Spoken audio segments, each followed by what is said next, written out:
Hey, how's it going? Welcome back to another cup. Today, I'm really excited to talk about two things.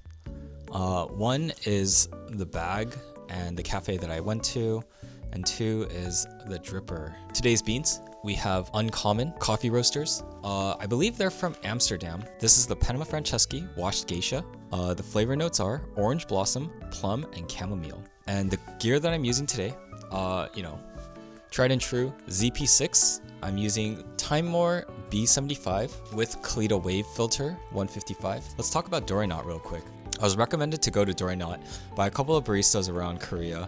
And when I went there, I wasn't expecting much, to be honest. I was expecting just to get one cup of coffee, maybe two, and just talk to the barista if possible in my broken Korean. But to my surprise, after I ordered my drink, I sat down at the bar and I just started asking questions if I could film, whatnot.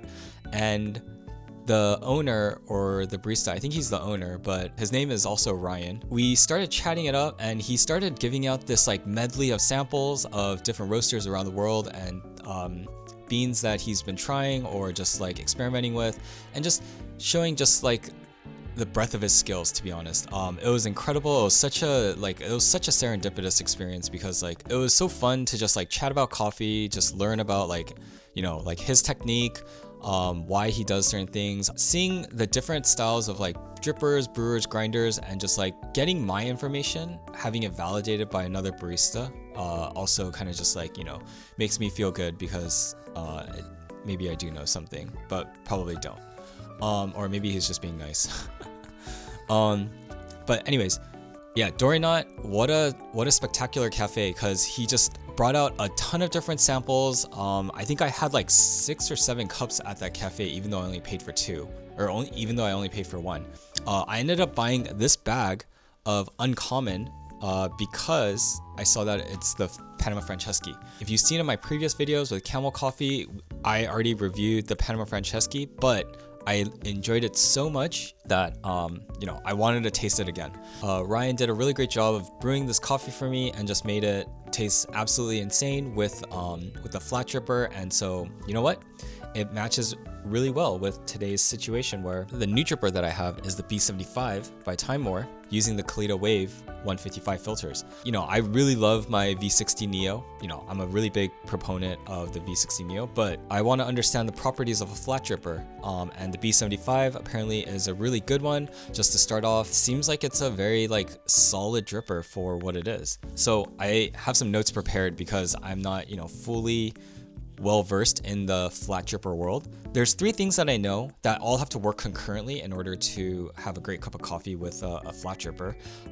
One is, because it's a flat dripper, it's going to accumulate water like a cup, but then at the same time it's gonna still flow through. So there's very, very little bypass. It's a significantly lower bypass, just because of the way that the B75 is shaped and the way that the water is forced through the column.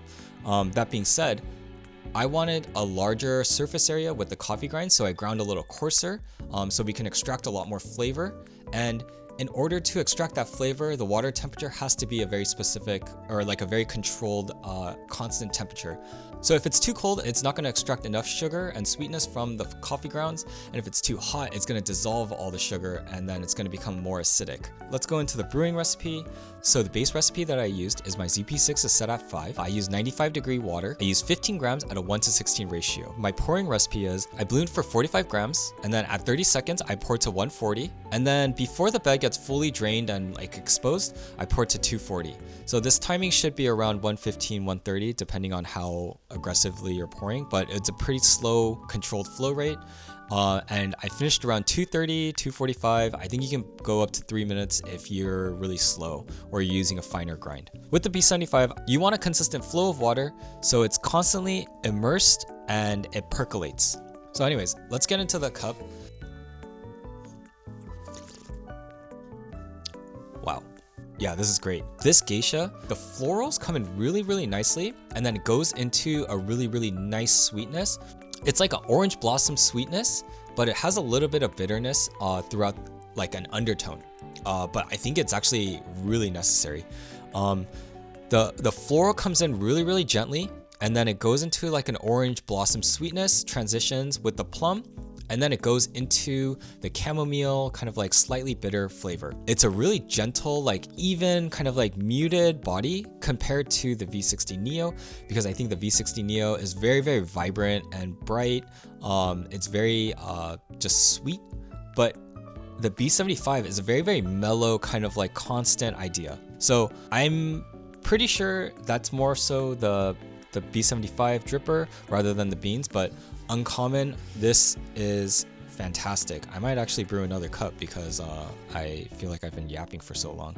Dore Knot, thank you for stocking these beans. I'm really glad I found these beans and also finding a new roaster that I can be a fan of. If you have any experience with the B75 or any other flat drippers like the April or the Aria, please let me know in the comments. I am constantly like trying to figure out like, you know, what is a better cup and how to make it a lot easier, or what's the right tool for the right coffee. That being said, please like and subscribe if you like this video, and come join my Discord. Please chat it up in my Discord. And other than that, see you in the next video. Peace.